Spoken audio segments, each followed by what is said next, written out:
Alors d'abord, merci pour m'avoir invité. Je suis très content d'être à Paris au printemps, c'est bien.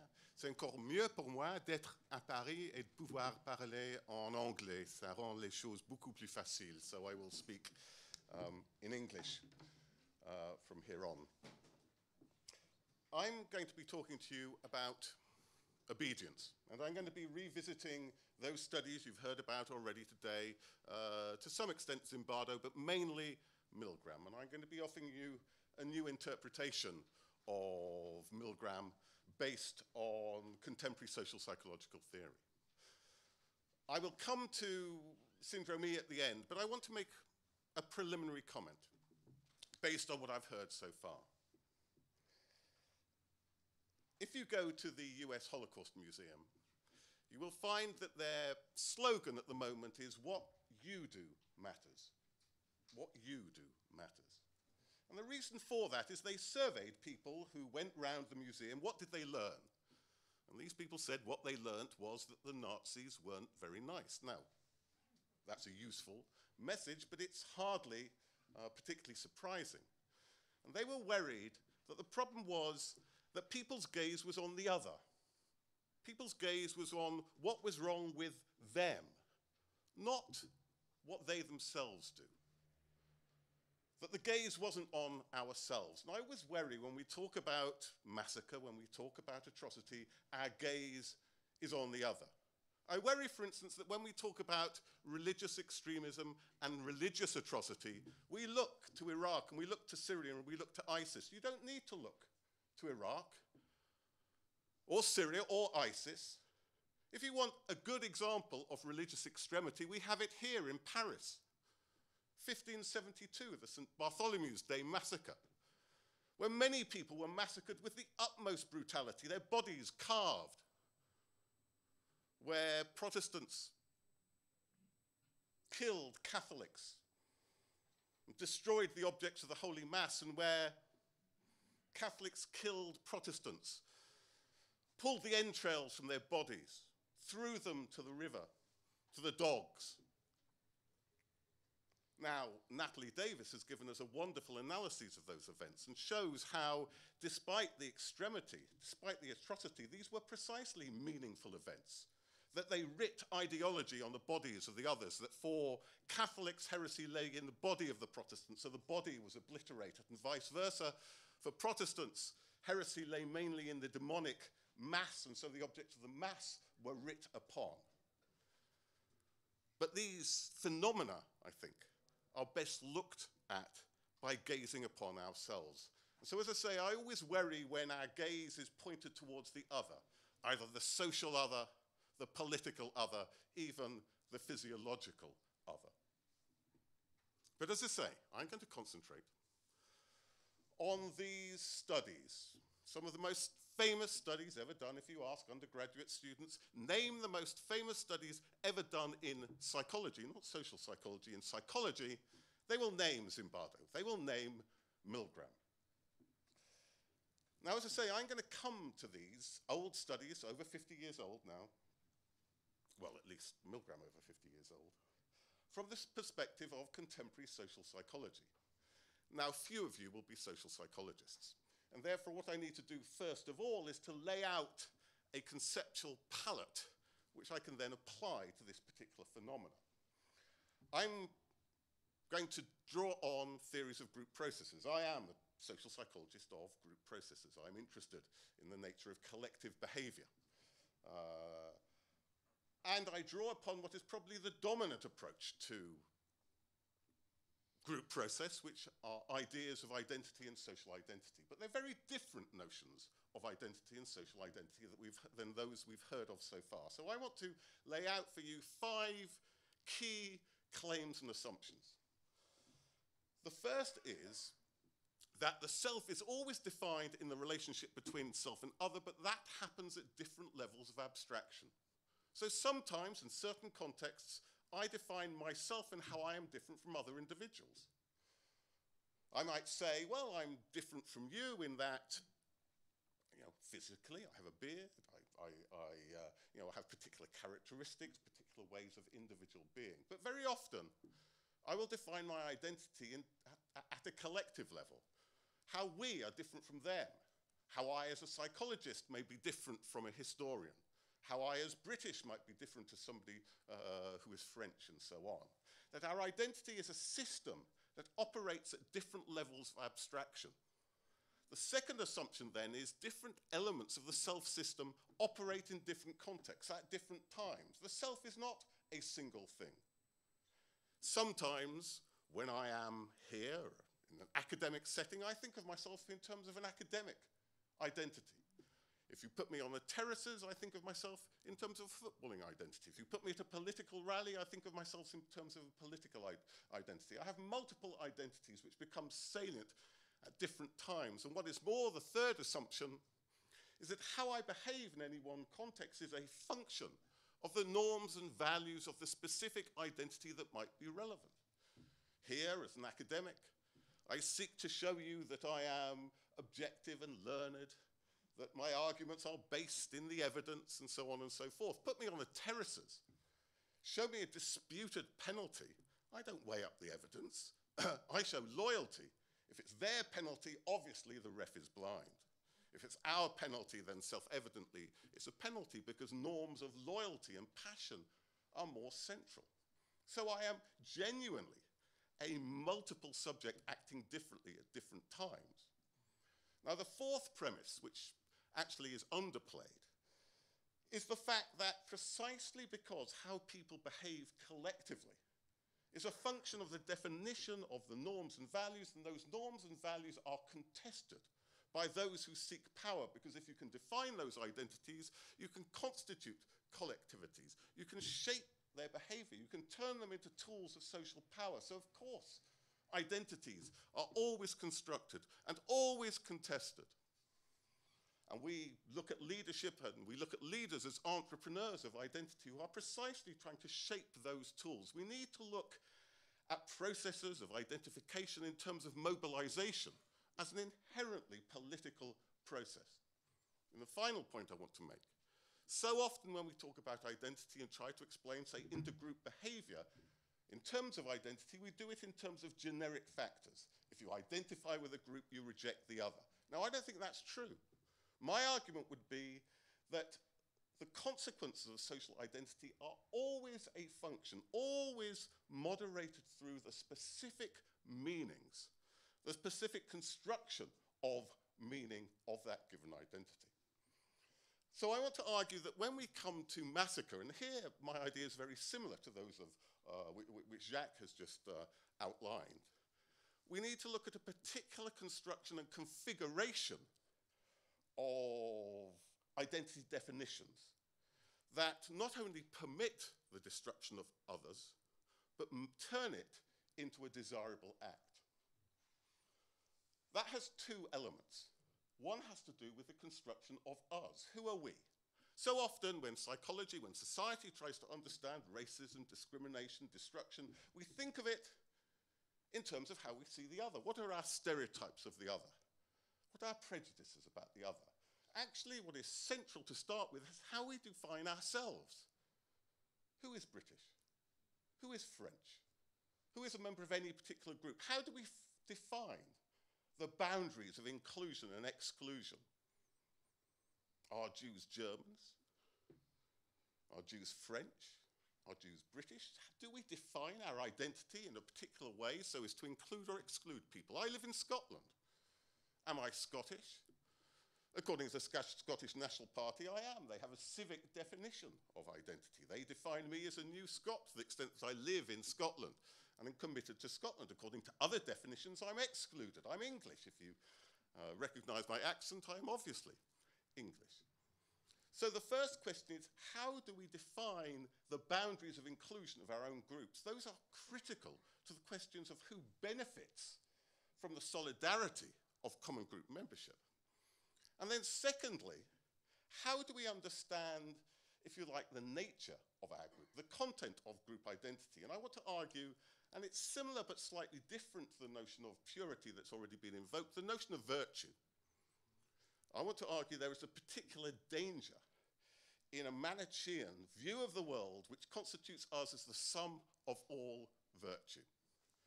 I particularly like the work of Claudia Kuntz on the Nazi conscience, where she makes the point that between 1933 and 1939, Hitler very rarely talked about Jews. He talked much more about the virtue of the in-group, the unique virtue of the in-group. For some, that was seen as a weakening of his anti-Semitism. In many ways, it was the core and was absolutely critical to what happened afterwards. Because let's add how you define the in-group to how do you define the out-group. You see, once we've excluded a group, once they're no longer part of us, they no longer partake of the advantages of in-group inclusion. And there's a lot of research on those advantages, a sense of trust, respect, solidarity, and so on. But it's not enough to lead to the actual imposition of negative sanctions. That happens when the other is seen as a threat, as a danger, as a destruction of the self. That happens when they're seen not just, because it's not just that you animalize the outgroup, you define them in terms of something that is not only polluting but is destructive. They are vermin who threaten to destroy us through disease. The notion of racial hygiene was not just a metaphor, it was taken literally in many places. Jewish people were going to be not only the basis of a moral destruction of Germans, but they were going to be, because they were dirty, the basis of typhus. That was one of the legitimations of the setting up of some of the ghettos in Lodz in particular, where my father came from. Now, when you put together these constructions of the in-group and the out-group, then the other becomes a danger to our existence. And to the extent that we are seen as the sum of all virtue, then the destruction of the other is the preservation of virtue.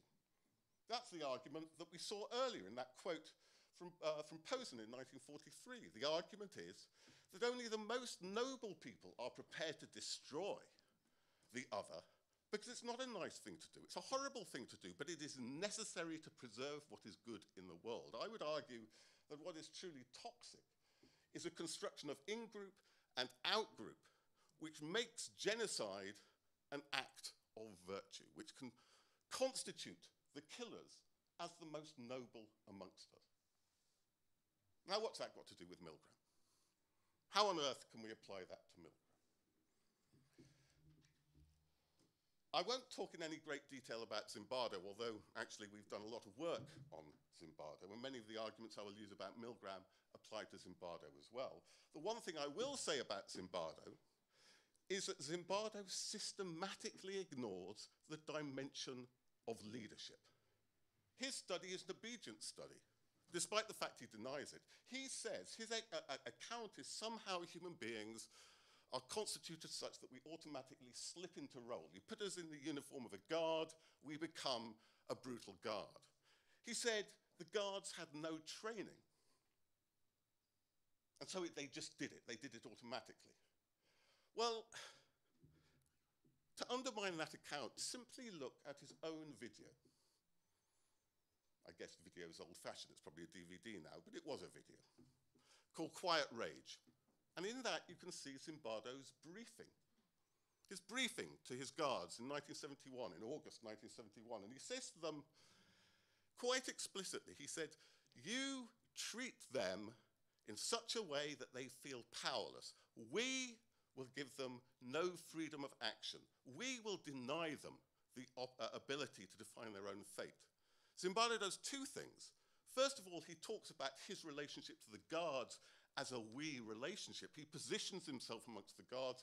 And secondly, he gives them a broad notion of how they should act. He doesn't tell them exactly what to do, but I would argue that the consequence is working towards the experimenter in exactly the same way as Kershaw, who we've heard of already, talks about working towards the Führer.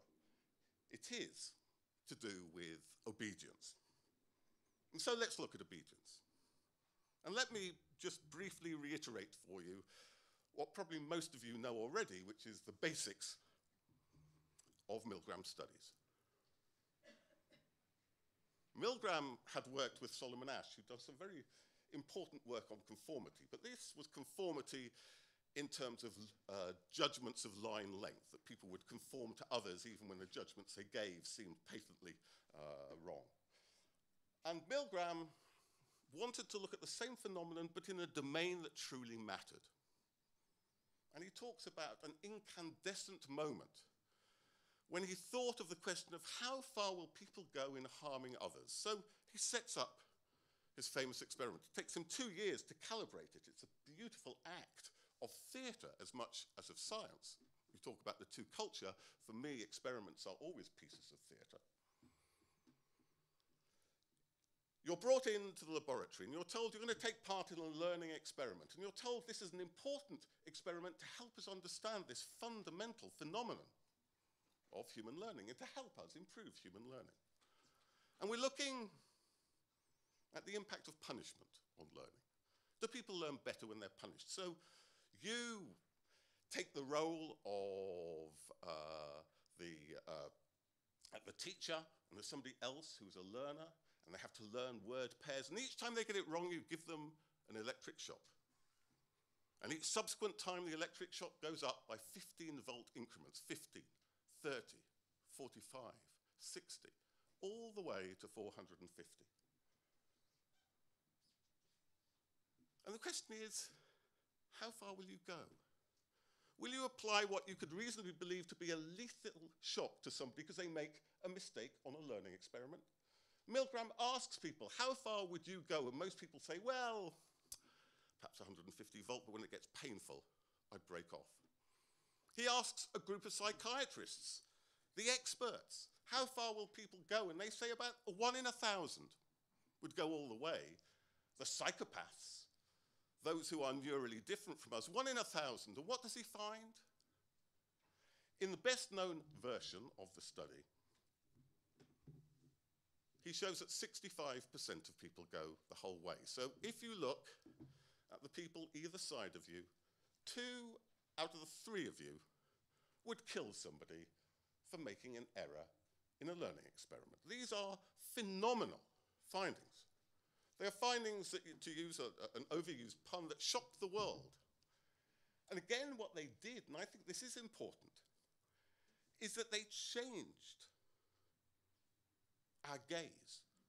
Up to then, in psychology, the gaze had been on them, the authoritarian personality. What is it about them that makes them do it? This was far more uncomfortable. The gaze turned to ourselves. What would I do? How would I act? In many ways, that's the most important aspect, I think, of Milgram. Now, I don't want to question the phenomenon. Some people do, but I don't question the phenomenon. What I question is the explanation. Now, interestingly, if you look at Milgram's early writings, he comes up with many different explanations. If you go to Yale, where the Milgram archive is held, and you look at his notebooks, and every day he's writing notes, they're quite thrilling. They are philosophically and intellectually rich. Multiple accounts are given, and much of what I'm going to argue actually is there in Milgram's own notebooks. But I think he has a fatal encounter with Hannah Arendt, because he doesn't mention the Holocaust in his own notebooks, but in his famous 1974 book, Obedience to Authority, he invokes Arendt. And he uses, or rather, I think he misuses Arendt's notion of banality of evil, because as we saw at the beginning, for Arendt, the notion of thoughtlessness is not lack of consciousness, it's lack of reflexive judgment. But it comes in Milgram's hand sheer unawareness. He argues that what happens when you get together in the face of authority is you become so focused on doing the bidding of authority, you become unaware of the consequences of your action. He talks about an agentic state that we enter into almost naturally. And he uses neuroscientific language to justify it. He argues that what's going on is that simply we kill because we're unaware we're doing harm. We're focused on the one thing, we forget the other thing. It's that explanation I want to challenge. And the first thing I want to say is it doesn't even account for his own findings. I'm no historian, but when I read recent historiography, I find in the work of Cesarani, of Lozovic, in Stangneth and so on, that people knew exactly what they were doing. Actually, the point about Eichmann is that Eichmann didn't passively follow what he was told to do. His most hideous act was in 1944 when he went to Hungary and he was responsible for deporting the last remaining Jewish population in Europe. And Himmler, who saw the end of the world coming, wanted to do a deal. It was never going to happen. He wanted to do a deal with the Allies of trucks for Jewish lives. And Eichmann, because he believed in what he was doing, fought his boss. He didn't follow his orders. He fought orders if those orders contradicted his working towards the aim of elimination. But there are three aspects of the evidence from Milgram's own studies which undermine the agentic state explanation. The first is, on the whole, when people read about Milgram, they read about one study. Milgram did 30 studies, different variants of the study.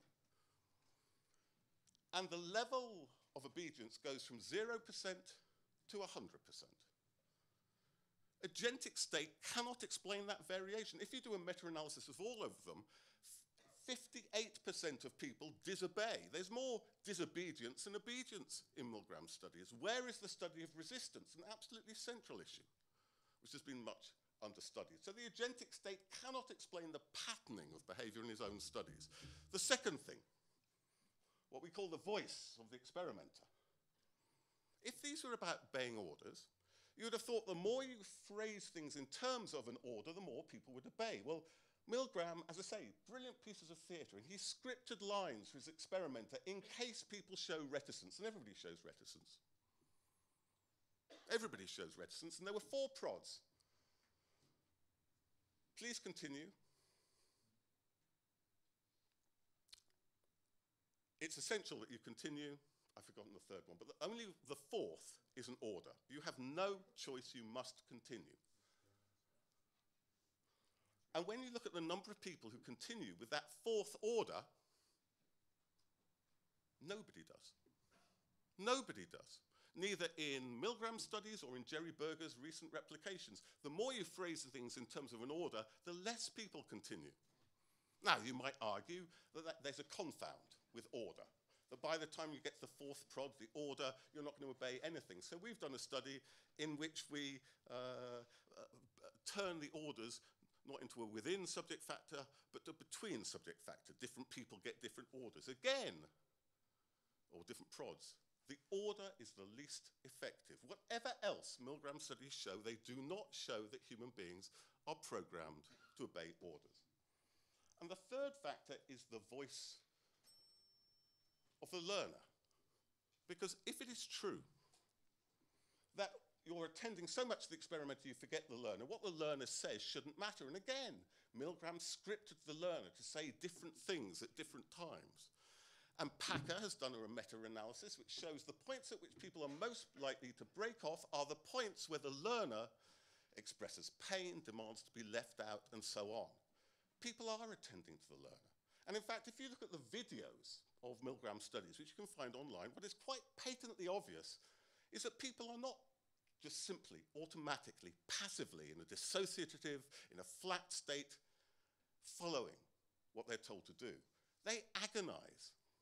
The most famous tape, the Protsy tape, shows this guy agonizing, arguing, sweating, shaking, all the way through. The problem with Milgram's account, and I think it's a certain problem also with the Syndrome E account, is it turns a multivocal context into a univocal context. You see, the thing that's going on in Milgram's study, and it's almost unique in social psychology, is you are positioned between different voices, telling you to do different things. One saying, continue, apply the shocks for the good of science, for the progress of humanity, apply the shocks. And another voice is saying, stop, you're hurting me. You don't have the right to do this. That's how we find ourselves most of the time in the world. When people are talking about people drowning in the Mediterranean, or when they're talking about immigrants, or when they're talking about Islam, or whatever, multiple voices are telling us to do different things, and we don't just attend to one. We hear all of them. So what determines which one we listen to? Now, our argument is that it's a matter of identification.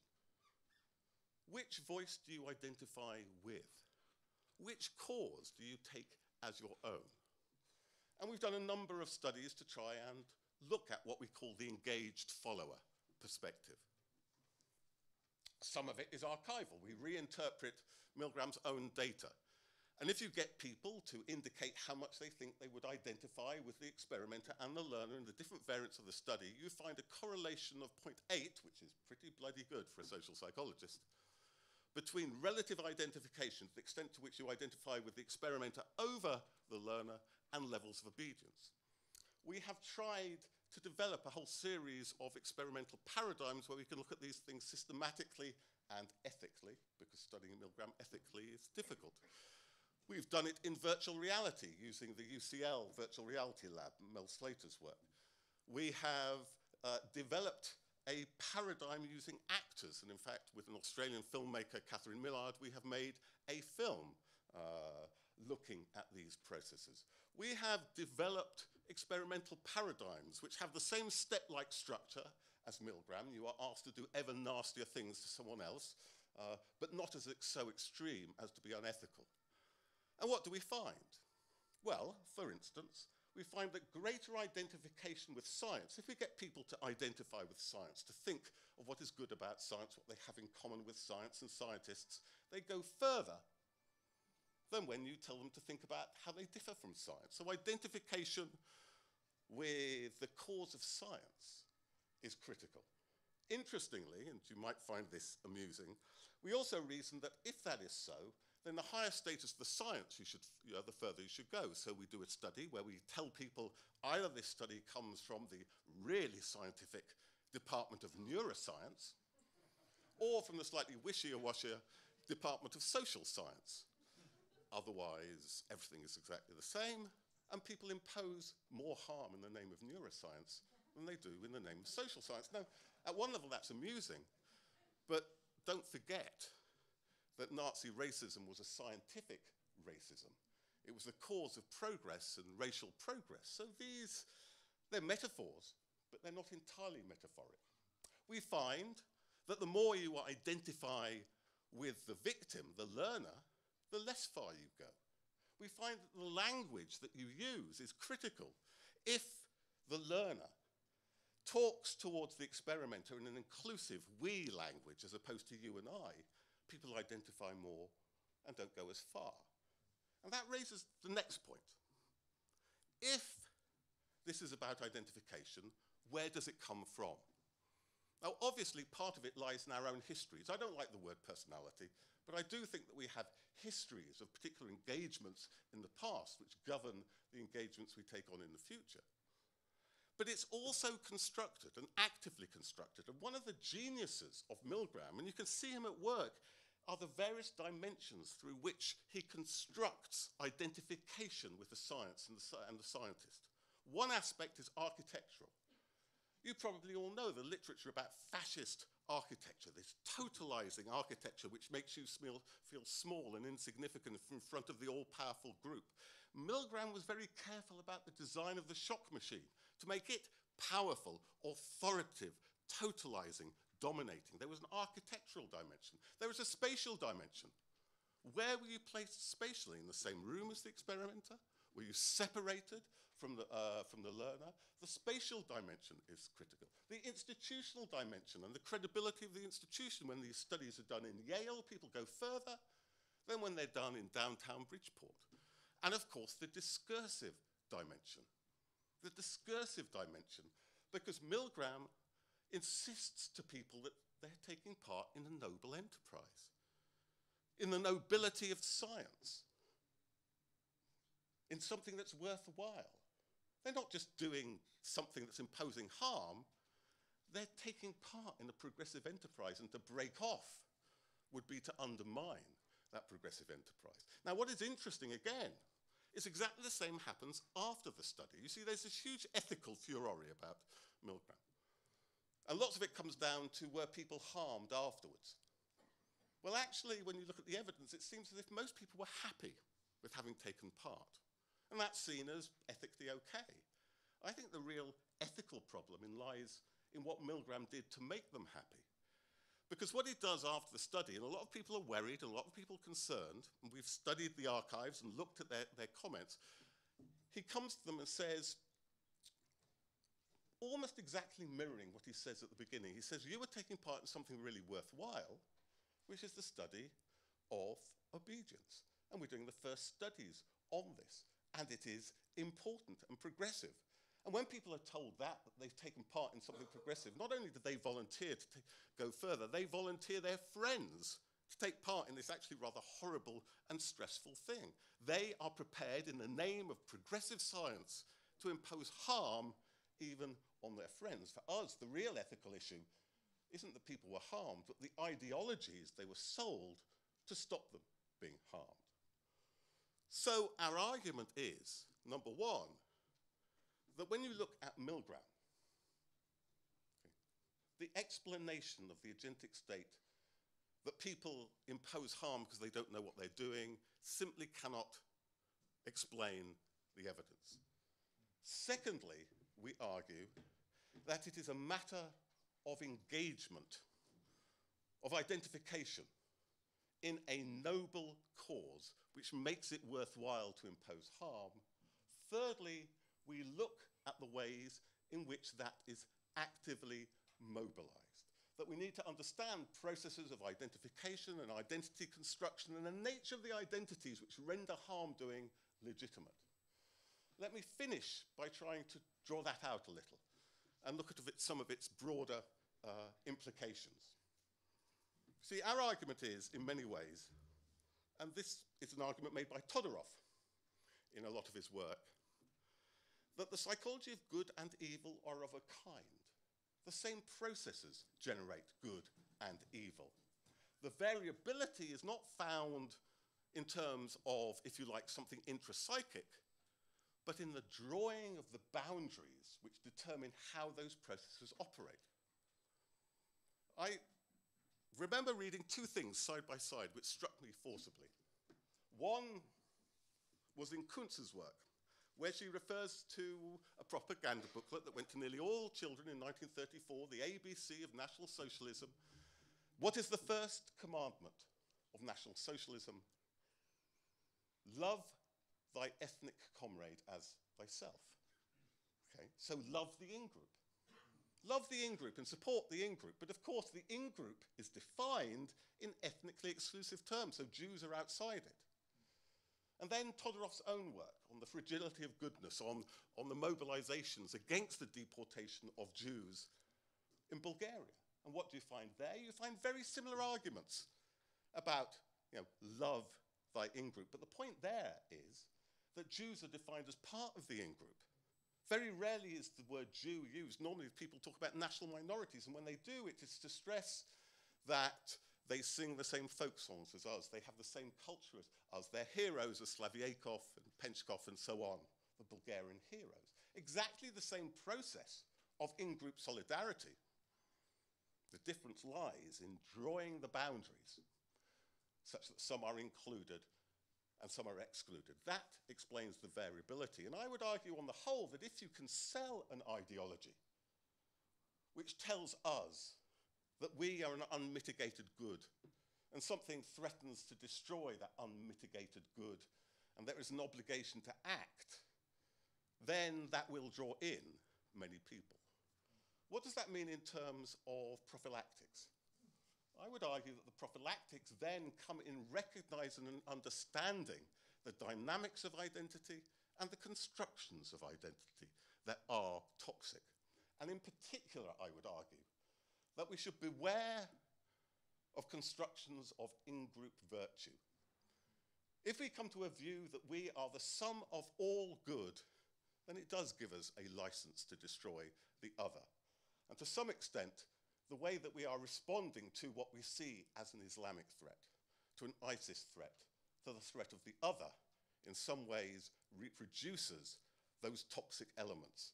We should see the seeds of this destructiveness in our own ideologies and not just project them